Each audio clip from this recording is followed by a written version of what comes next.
लेकिन पारा मुसफ़ा होना चाहिए।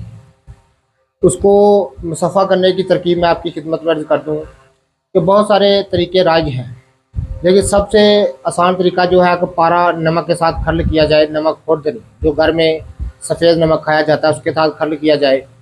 जब नमक स्याह हो जाए उसमें पानी डालकर तमाम नमक ज़ाया कर दीजिए, पारा नीचे बैठ जाएगा। ये चंद बार अमल करने से पारा बिल्कुल साफ़ हो जाता है। पारा 1 तोला, अफ़यून 1 तोला, दोनों को नाज़रीन किराम आपने उनकी कजली तैयार कर लेनी है और पान का ताज़ा पानी, पान के पत्तों का ताज़ा पानी उसमें डालकर खर्ल करते जाना है और धूप में रख के खुश्क कर लेना है। ऐसा ही आपने 7 बार करना है।